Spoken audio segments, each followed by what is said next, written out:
Estamos em um momento aqui em 2025 em que tecnologias revolucionárias históricas estão começando a ganhar escala. Mas os Estados Unidos e o mundo em si estão passando por grandes reviravoltas. E houve 3 momentos anteriores em que os americanos se encontraram exatamente nessa situação. E a peça-chave disso são os pontos de inflexão. Quando você passa da construção lenta de algo meio desajeitado e que não funciona de verdade para, de repente, comprar um iPhone e pensar: merda, essa é a coisa mais incrível do mundo, e então todo mundo precisa deles. E o que estou tentando dizer agora é que estamos no meio de 3 pontos de inflexão que são mudanças históricas mundiais que estão acontecendo ao seu redor. Eu sou Pete Leiden. Basicamente, tenho acompanhado a história da tecnologia e sua evolução e previsto como ela mudará o mundo nos próximos 25 anos.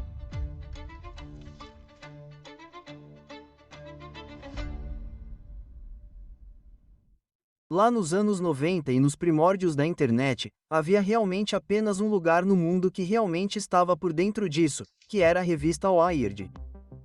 E foi naqueles primeiros dias que os fundadores da Wired me descobriram como alguém que tinha o mesmo tipo de sensibilidade sobre a natureza transformadora dessas tecnologias. E então me cortejaram para trabalhar com eles nos primeiros dias da Wired. As pessoas não tinham ideia do que estava acontecendo com a internet e, literalmente, o que é e-mail, o que é a web. Elas não tinham ideia de como essas startups idiotas com nomes como Amazon iriam dar em alguma coisa. E a outra coisa que estava acontecendo lá além dessa revolução digital era essencialmente o início da globalização. E então eu e meu coautor, Peter Schwartz, escrevemos uma famosa e icônica história de capa na Wired que foi chamada de O Longo Boom, e era uma história do futuro. A história de 1980, que era nosso passado, até 2020, que era nosso futuro, tentando explicar o que realmente estava por vir.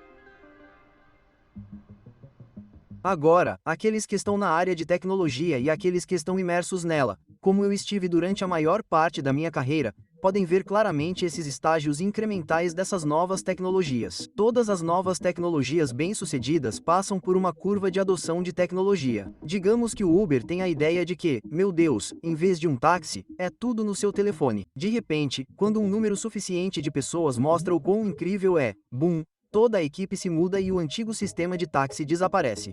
Então, você está assistindo a um sistema antigo sendo essencialmente desmantelado ou tendo que ser desativado ao mesmo tempo em que decolamos com essas novas tecnologias para construir os próximos sistemas. Estamos no meio disso agora, bem no meio disso em nossa era. Mas também já vimos isso antes na história americana. Houve 3 momentos anteriores em que os americanos se encontraram exatamente neste lugar. Agora, isso não quer dizer que seja comum. Tipo, você sabe, isso foi há 80 anos, a última vez que vimos isso, e eles tendem a vir nesses ciclos de 80 anos. Mas o que é surpreendente sobre essas coisas é que elas têm explosões de inovação incrivelmente disseminadas que duram 25 anos. A última grande inovação veio da Segunda Guerra Mundial, em 1945. Há 80 anos, os Estados Unidos estavam em um paralelo muito parecido. Os grandes bancos, bilionários, utilizam o mesmo sistema que você vai ver agora. A melhor maneira de ganhar dinheiro em 2020. Estávamos basicamente assistindo ao desmantelamento do velho mundo que estava funcionando muito bem, a economia e as sociedades do Ocidente. E então houve uma crise e você se deparou com a Grande Depressão dos anos 1930.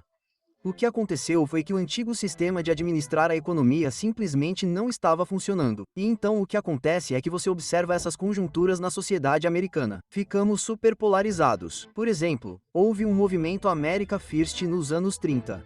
Estávamos à beira de um conflito violento nos Estados Unidos. E então você teve o FDR e o tipo de coalizão do New Deal que surgiu da depressão e começou a ganhar força. Mas de qualquer forma, tivemos que resolver essa tensão política na América. E, francamente, tivemos que fazer isso no mundo porque o mundo também está passando por essa conjuntura. E então, de 1945 a 1970, assistimos ao grande boom do pós-guerra. Muitas pessoas chamam isso de o ponto alto do capitalismo global. E você construiu essa economia maluca, onde fez muitas coisas que eram completamente diferentes da era anterior. Taxar os ricos em 90%. Você viu investimentos incríveis em infraestrutura pública, como o sistema de rodovias interestaduais e a construção de subúrbios. Você basicamente viu o G-Bill e a educação, construindo instituições de ensino superior, expandindo-a para os baby boomers. Tudo isso aconteceu em 25 anos. Era uma ótima sociedade. A coisa toda durou 25 anos e então corremos para os anos 70. começou a se dar bem. Estagflação, choques do petróleo. Mas aqui está o ponto. O antigo sistema teve que cair. Super conflito em torno dele. E, finalmente, a construção de algo que era dramaticamente diferente do que antes. Já passamos por isso antes. E o engraçado é que, como eu disse, se você voltar 80 anos, nós fizemos isso de novo. É 1865. O que é 1865? É o fim da Guerra Civil Americana. Agora, este é um bom exemplo de como as paixões são muito intensas e os conflitos políticos são extremos nessas conjunturas. E a Guerra Civil foi a mais extrema. Quer dizer, literalmente tivemos que ter 750 mil americanos mortos na Guerra Civil. Desde a fundação, os Estados Unidos estavam em tensão com esses dois sistemas econômicos. Um era essencialmente um sistema da economia industrial inicial, onde você precisava de mão de obra gratuita no norte. Mas no Velho Sul, nós basicamente tínhamos escravidão e eles diziam: não, não vamos fazer isso. Não vamos desistir. Não vamos abandonar esse velho sistema. Vamos lutar até a morte por isso. Aspas. E então, este é um bom exemplo. Qualquer pessoa enraizada nos velhos sistemas que estão caindo quer defendê-los apaixonadamente a todo custo. Agora, o que as pessoas não sabem sobre a Guerra Civil ou não se lembram muito sobre ela é que a Guerra Civil depois de 1865 teve uma explosão inacreditável de progresso que durou, sei lá, 25 anos. Por exemplo, o Homestead Act, que dava 150 acres de graça para quem fosse para o oeste. Também havia universidades com concessão de terras. Todos esses pequenos estados começaram a construir institutos de ensino superior para educar as pessoas comuns, mas também para promover o entendimento científico da agricultura. Mas aqui está o outro progresso que estava acontecendo. Era a tecnologia. Foi somente depois da guerra que os Estados Unidos construíram cerca de 280 mil quilômetros de ferrovias e essencialmente costuraram o continente inteiro com trilhos de aço. E essencialmente reinventamos os Estados Unidos em 25 anos. E aqui está a coisa ainda mais louca. Se voltarmos mais 80 anos, fizemos de novo. De 1787 a 1810, 1815, criamos o que é a América.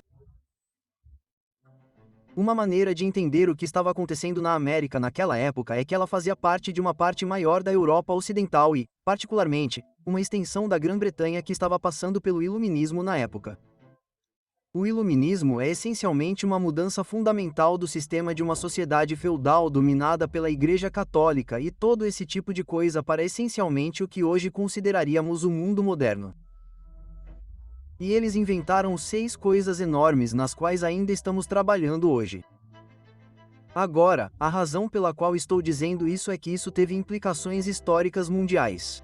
Foi a construção de uma civilização que essencialmente inventamos, nós, humanos, mas nós, a Europa Ocidental, em basicamente um espaço de 120 anos. O movimento para a frente da inovação essencialmente do Ocidente estava chegando com aqueles americanos malucos que tinham esse continente aberto para espalhá-lo. E esse é o papel da América em relação ao Ocidente em cada um desses épicos.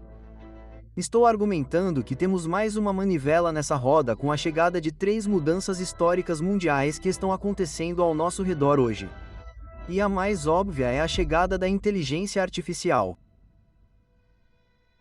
ChatGPT. Talvez você já tenha ouvido falar dela. Se você ainda não viu, prepare-se porque isso promete ser a sensação viral que pode redefinir completamente a forma como fazemos as coisas. A chegada da IA generativa. Com a chegada do ChatGPT 3,5 em novembro de 2022, acho que veremos isso como um momento histórico mundial. Acho que as pessoas olharão para trás e verão que esse foi o tiro de largada do que será entendido como a era da IA. E eu uso a palavra idade de uma forma bem explícita, que é quando você fala sobre uma era diferente na qual os humanos entram, como, os humanos, você sabe, entraram na idade do bronze ou na idade do ferro. Quero dizer, você está falando essencialmente sobre uma tecnologia fundamental revolucionária, um avanço, uma mudança radical em nossas habilidades que, uma vez que você cruza esse limite, não volta atrás. Assistiremos a uma explosão de amplificação, a amplificação de nossos poderes mentais com computadores digitais, e agora a IA será muito semelhante à amplificação de nossos poderes físicos, que motores mecânicos, inicialmente a vapor, criaram a prosperidade e a riqueza do mundo que conhecemos hoje, onde vamos dizer, merda, não tínhamos ideia de que este é o mundo em que estamos. Uma inteligência artificial que desenha o seu público para você. Uma inteligência artificial que cria anúncios para você.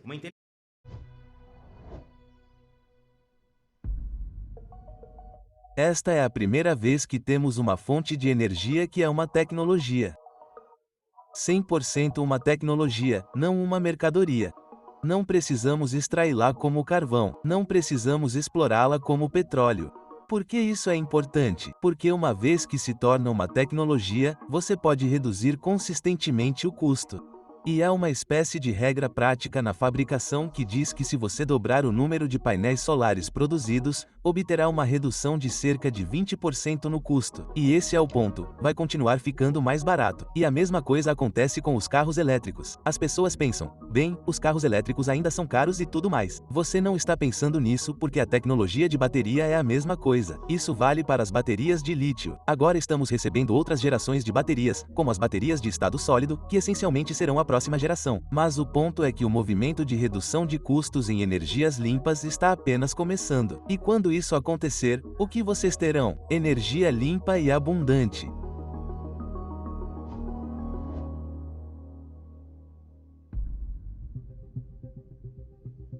Basicamente na época em que tivemos nossas primeiras descobertas em IA generativa, há cerca de 15 anos.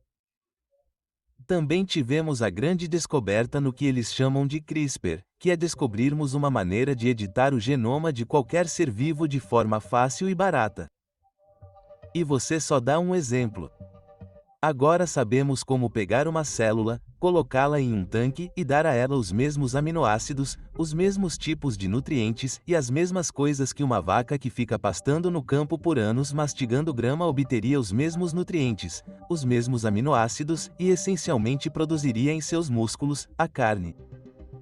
A mesma coisa pode acontecer em um tanque para realmente transformar a mesma célula de vaca em carne de verdade. Não como um tipo de carne, não como carne vegetal que é como carne. É carne, é a mesma célula. O gosto é exatamente o mesmo. E o que aconteceu? Há apenas 25 anos. É como se 2003 fosse a primeira vez que os humanos decifraram ou entenderam o genoma humano. Custou 3 bilhões de dólares e levou 15 anos para fazer isso. O custo de fazer isso caiu de 3 bilhões para 1.000 dólares. Agora está no ponto em que custa cerca de 100 dólares e, eventualmente, continuará caindo para 50 dólares ou nada. Não é apenas o mesmo nível, é 2 vezes mais rápido. Agora podemos essencialmente projetar essas coisas para os resultados que queremos que aconteçam de forma barata e fácil.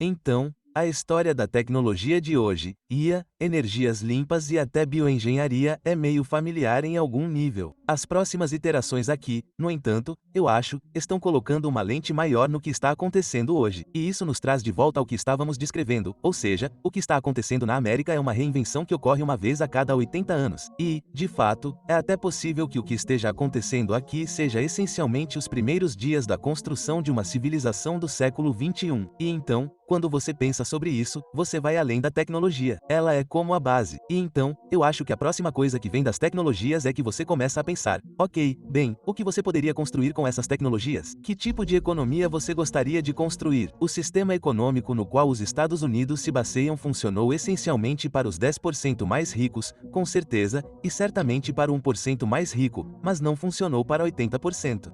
E chegou ao ponto em que eles simplesmente não aguentam mais. Então, por mais louco que pareça, podemos estar em um ponto no mundo agora, em 2025, em que estamos assistindo ao início de uma mudança do capitalismo financeiro nascido e criado no iluminismo para essencialmente alguma versão de um capitalismo sustentável. Estamos passando de um mundo de democracia representativa, que foi um avanço brilhante, para essencialmente uma democracia digital. E também passaremos de um mundo de Estados-nação, que novamente foi um grande avanço em relação aos impérios e colônias do passado, para algum tipo de governança global que coordena os 10 bilhões de pessoas neste planeta. Esse é o nível de mudança que eu acho que estamos realmente alcançando. Esse é o nível de mudança que eu acho que seus filhos vão enfrentar. E esse é o nível de mudança que eu acho que a América está enfrentando agora. E quanto mais rápido começarmos a entender esse desafio e o tipo de escala de invenção que estamos criando, melhor para todos nós.